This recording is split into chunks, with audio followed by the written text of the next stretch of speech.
እኔ ልቤን ብርግድ አድርጌ የምከፍተው ለድንግል ማርያም እንጂ ለገብረ ማርያም አይደለም። ለገብረ ማርያም ገርበብ ነው ማረግለት። ምን በወጣኝ ከነ ምናምኑ ልቤ ውስጥ እንዲገባ አልፈቅድለትም። ክብር 15 ደቂቃ ሞላን። 15 ደቂቃ ነው ያለች። በጣም የተንዛዛ ሰዓት ነው ለነገር 15 ደቂቃ። እና አንድ ሰሞን ትዝ ይላችሁ የኦሾ መጽሐፍ ትዝ ይላችኋል። አንድ ሰሞን ወጣቱ ሁሉ እሱን እያነበበ ጺሙን እያንጀረገገ ልብሱን እያጎሰቆለ እየቆሸሸ እየሸተተ እየከረፋ መሄድ ጀምሮ ነው ብድገማቸዋል። አሁን ኦሾን ለማንበብ እኔ ዝም ብድግ ብሎ ኦሾን የሚያነበሱ ምን እንደሚመስል ታውቃለህ? ጧት ማለዳ ተነስቶ ደረቅ ጠጅ በባዶ ሆዱ የሚጠጣ ሰው ነው የሚመስለው። ሳይ መጠጣት ኃጢያት ነው በጥቅሉ። ግን ቢያንስ ግን ኃጢያትነት እንኳን ቢቀር በሽታ እንዳያመጣ በልቶ መጠጣት አለበት አይደለ? ስለዚህ ብድግ ብሎ ኦሾ አይነበብም።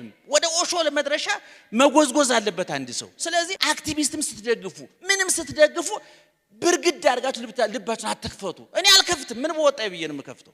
ገርበብ አድርጌ ነው የምከፍተው። ሲወጣ ይወጣል፣ መልሼ ዘጋለሁ። ሌላ እውነቴን ነው የምላችሁ።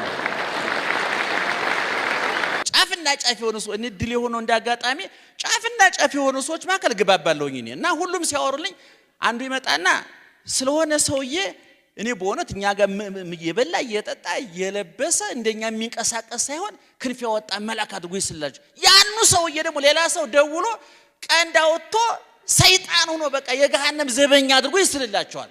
እኔ ግን ሁለቱንም አልቀበልም። ሰውየው መልአክም ክንፍ ያወጣ መልአክም አይደለም፣ ቀንዳም ሰይጣንም አይደለም። እንደናንተ መንደር የሚኖር ሰው ነው።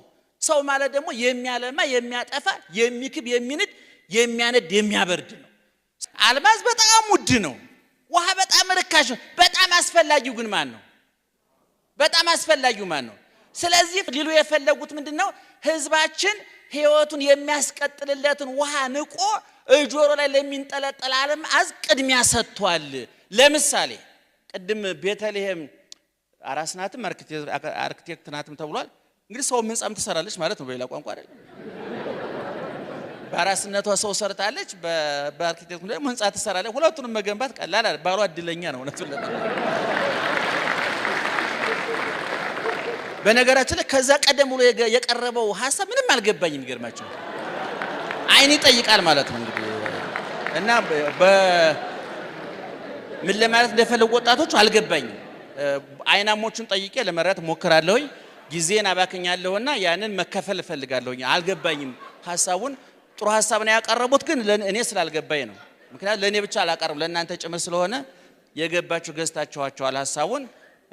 እኔ ወለል ብላ ተበርግዳ የተከፈተች ሀገርም ተከርችማ የተዘጋች ሀገርም አታስፈልገንም።